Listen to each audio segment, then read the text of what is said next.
Oi, como vai, Alexandre? Tudo bem? Então, vamos hoje fazer o nosso segundo encontro.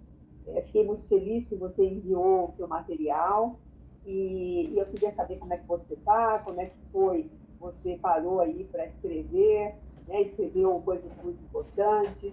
Como é que foi essa experiência, a primeira vez que você faz esse tipo de encontro com alguém que vai lhe acompanhar, né, nesse método? Ou que você teve alguma outra experiência em mentoria? Como é que foi aí a sua experiência? Como é que você está se sentindo agora, depois de tudo que você já escreveu? Se você mudou de ideia? Como é que você está?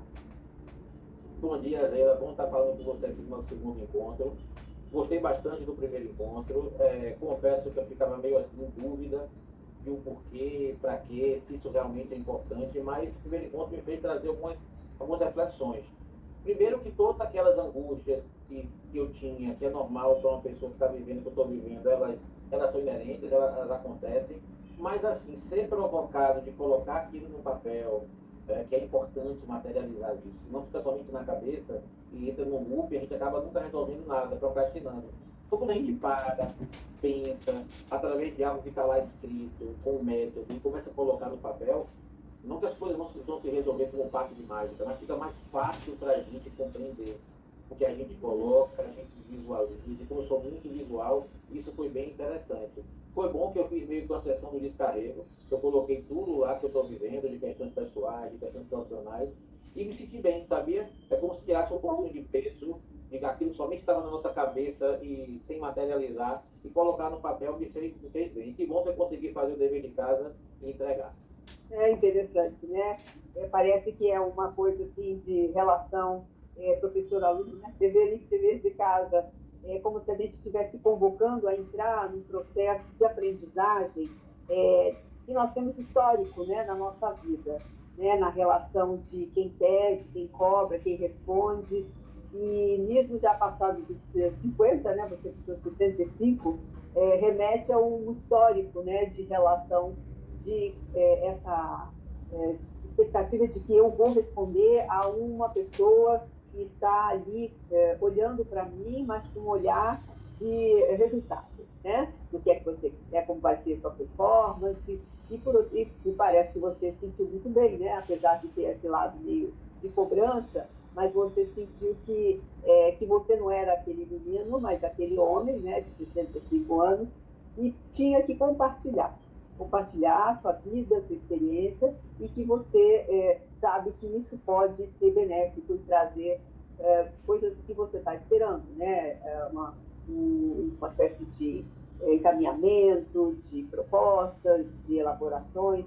Então, vou apresentar aqui para você o primeiro quadro para a gente conversar daquilo que eu fiz no cômputo geral. Para a gente dar uma olhada, deixa eu compartilhar aqui com você. Então, eu fiz esse quadro aqui, então, assim, só para ter uma ideia do bojo, né? E o que me chamou a atenção foi de todos esses aspectos, você acha que, tirando a questão financeira e a questão profissional, você pode iniciar imediatamente. Isso que eu achei bastante interessante, né? Aí eu queria ouvir de você, se dentre todos esses aspectos são múltiplos, o que você acha que de imediato, ou assim, a muito curto prazo, você poderia começar a realizar nesses sonhos que você colocou nos seus desejos? Primeiro que eu gostei muito do quadro que você fez, e como eu sou muito visual, você conseguiu resumir tudo que eu coloquei ali, um material extenso, e nos blocos ali, isso facilita muito o raciocínio da gente. Segundo que a energia que eu estou nesse momento é como se eu tivesse 20 anos. É como se estivesse começando uma nova vida. Só que eu tenho que entender que não é bem assim e que também não dá para, no momento de hoje, querer resgatar tudo do passado e querer resolver tudo. Sabe aquela história? Eu tenho que começar essa nova vida e resgatar coisas que ao longo do processo se perderam ou que não têm bem resolvidas. Então, eu tenho medo de entrar nesse loop de querer fazer tudo ao mesmo tempo agora e acabar não fazendo nada. Né? Então, respondendo a você, emergencial, eu preciso parar minha cabeça, olhar até para esse mapinha que você fez. E sabe aquela história? Priorizar. Bloco um a partir de hoje, bloco 2 ainda esse ano, bloco 3 a partir do ano que vem, sei lá, criar uma característica. Então, assim, emergencialmente cuidar da saúde, emergencialmente ter alguma questão profissional. Né? Eu não consigo viver somente de minha aposentadoria, então não dá. Eu sei que quando a gente se aposenta, a gente tem que estar preparado para uma diminuição do padrão de vida, para que a gente consiga se estender mais tempo no processo, mas eu preciso cuidar de minha saúde, né? E emergencialmente ter uma atenção para a questão financeira, porque eu tenho um valor, eu não sei o que fazer com esse valor, eu tenho muitas ideias, tenho que ter cuidado com isso também, porque às vezes o que a gente demorou 30 anos para juntar, com o pouquinho da FGTS que a gente teve, em 21 anos pode jogar tudo por água abaixo e, além da perda financeira, a perda emocional, a perda de autoestima. Então, com prioridade, minha saúde e alguma questão profissional, porque eu não consigo ficar parado. Então, são as duas minhas prioridades que eu gostaria, né, de, com sua expertise, com sua experiência, que também você já passou por isso, que você me ajudasse nesse processo. Eu acho que o que vai começar, o nosso processo ainda continua, em termos de exigir de você mais elaborações, né? O próximo teste é sobre crenças. Eu acho que isso vai te ajudar bastante a te colocar nesses lugares de valores, né? E aos poucos, a gente não tem um objetivo agora de já passar as metas, ainda nós estamos na exploração do teu mundo. É importante que a gente conheça, que você vá assinalando, vai abrindo, né, em vários itens, cada um deles. Então, é óbvio que a gente quer trazer tudo, mostrar tudo. Então, tá bom, eu acho que é mostrar todo esse teu universo, que você falou, seus anos de experiência, né, essa expectativa, que no fundo, todos nós, né, sabemos que diante de mudanças, a gente sente uma certa apreensão, né? É aquela coisa assim o quanto eu estou preparado para poder fazer essa passagem, o quanto eu preciso aprender a ter o tempo necessário que eu vou construir alguma coisa que eu vou me estar mais adequada a esse novo momento. E nesse momento, o nosso emocional, ele não pensa assim. Ele pensa, eu quero, eu vou fazer, eu tenho vontade, como você falou, eu não quero pegar meu fundo de garantia e depois eu ficar preocupado com o que eu fiz. Então, existem dois aspectos que nós somos regidos. Um que é o lado mais ponderado, do vamos olhar, pensar, e o outro é de uma certa imediatismo, né? Um lado que quer resolver, que acha que é aquilo que ele já sabe que ele vai fazer, né? E o que eu vejo, né, nesse seu quadro, que era bem, como você falou, extenso, é aquela primeira impressão de muita demanda. Tem muita demanda, que você vai de A a Z, né? Você começa no lado físico, familiar, depois vai para o lazer, depois vai para a questão social, depois vai para a questão financeira. É muita coisa para fazer, assim, em pouco tempo.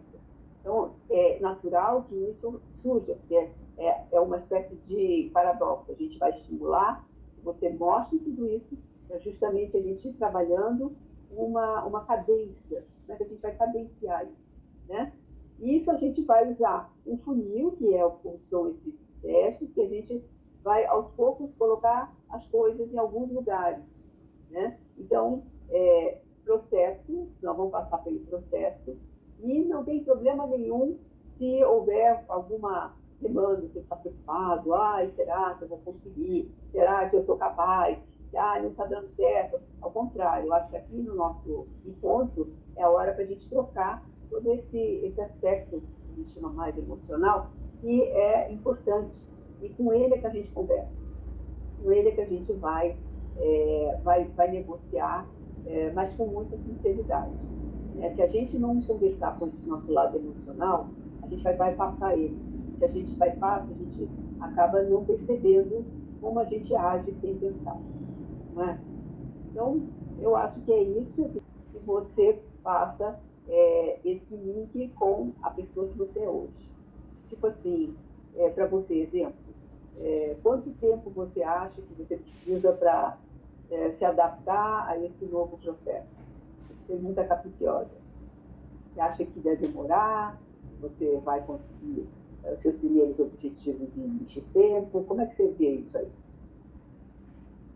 Primeiro que eu gostei da questão de falar sobre a questão das crenças. E aí, quando você me mandar esse material, eu escrevo num contexto até tentando justificar o porquê de eu pensar assim, numa relação familiar, numa relação de vida, ou eu só digo o meu ponto de vista sobre cada crença daquela? Eu acho que é importante você colocar aquilo que você estimular. Você pensou? Eu acho que o que importa não é o que as pessoas vão pensar, o que eu vou ler, importa o que você quer produzir. Você é o autor. Então, você vai começar a trazer, e isso vai te levar para algum lugar. De repente, você vai falar sobre o que é a vida, o que para você é saúde hoje, né? O que é para você um ganho, quanto é que vale o seu trabalho, se você acha que você quer, você tem uma ambição X, se para você é uma coisa nova, que seria voluntariado, tem gratificação. Então, são ver os valores, como é que os valores vão permear todo essa reflexão das crenças, né? Porque o ser humano, ele trabalha, como a gente falou, né, na fenomenologia, naquilo que é o fenômeno humano, que é acreditar nessa passagem. Então, se você acredita naquilo que você vai colocar ali, aquilo te dá uma base para você decidir como é que você vai caminhar, né? Você vai ter um alicerce para poder ir fazendo os seus movimentos. Mal comparando, né? Não, vou comparar. Tem duas figuras. Uma é a escada, o sujeito sobe, né? Numa espécie de chegar em algum lugar. E a outra é você andar na corda bamba. Parece incrível, né? Mas andar na corda bamba não deixa de ter um lugar para você caminhar. Eu acho que a vida, minha opinião, é uma corda bamba, porque a gente nunca sabe. A gente tem que ser muito treinado para andar sobre ela. Eu acho que é o que a gente faz durante anos, aprender a andar, né? Aprender a suportar as frustrações, aprender a ter um tempo de se formar, trabalhar na empresa, superar todos os desafios que tem, né, dentro do empreendedorismo, dentro daquela parte, ou se você trabalha, né, com equipe. Então, tudo isso foram desafios. Estou te botando no lugar que você aprendeu a se equilibrar aquele fio, né? Então, eu acho que é isso. A gente poder saber que a gente tem um fio condutor, alguma coisa onde a gente vai caminhar. A gente só não tem certeza como é que a gente vai, às vezes balança um pouco, né? Mas, enfim, eu acho que essa é a ideia de você imaginar essa base que você construiu e, em cima dela, você vai fazer seu percurso, esse novo percurso que está aí pela frente. Eu falei bem genérico, acho que eu não sei se isso te ajuda, né? Porque uma tendência do pessoal da área psi, né? Fazer essas metáforas. Para o engenheiro, acho que não sei se isso ajuda muito, né? Mas é um formato que a gente coloca aqui como uma proposta de pensar. O que você acha? Não, acho bem positivo e mesmo na cabeça de engenheiro ajuda, sim. O engenheiro, ele tenta ver sempre a lógica daquele raciocínio. E mesmo você está dizendo aí, existe uma lógica. Com certeza, quando eu me debruçar no exercício das crenças, eu vou relacionar muito do que eu acredito hoje, do que aconteceu comigo no passado e desse meu percurso pela corda bamba, que se chama vida. Então, vai me fazer pensar e refletir muito sobre essas questões de causa e efeito e o porquê que eu penso assim e o que é que talvez, né, o processo do método pode ajudar em alguma mudança. Não é mudar totalmente, mas em algum ajuste, né, para esse novo momento meu. Certo. Então, só para você entender mais, né, qual é o processo, então, nossa próximo encontro, nós vamos trabalhar em cima das respostas das crianças, e você vai ficar muito à vontade, você vai querer falar sobre a vida, né, como você falou, não é só a minha, né? E vai haver mais um terceiro, aí sim a gente já vai começar a definir algumas diretrizes, né? E depois nós vamos já ver quais são as ferramentas que a gente vai precisar para poder realizar essas diretrizes. A gente tem, nesse primeiro momento do autoconhecimento, são 5 encontros, né? E quando acabar essa primeira fase, a gente tem o segundo módulo, e aí fica você à vontade para continuar no segundo módulo, né? E aí nós temos um processo, que são 3 módulos, e aí nós teremos essa demanda, se você quiser continuar, e no terceiro, a gente já tem aquela mão na massa, que é vamos trabalhar, vamos acompanhar o seu processo. Eu acho que você leu, né, como é que são a nossa proposta, como é que são esses módulos. Então, agora vamos trabalhar arduamente para esse autoconhecimento, que serão esses testes que nós vamos fazer, e vamos fechar, então, no quinto encontro e fazer um feedback sobre tudo isso. Tá bom? Ok, Zé, eu agradeço e assim que você me enviar, eu vou fazer a atividade das crenças. Obrigado pelo encontro de hoje. Então, até a próxima.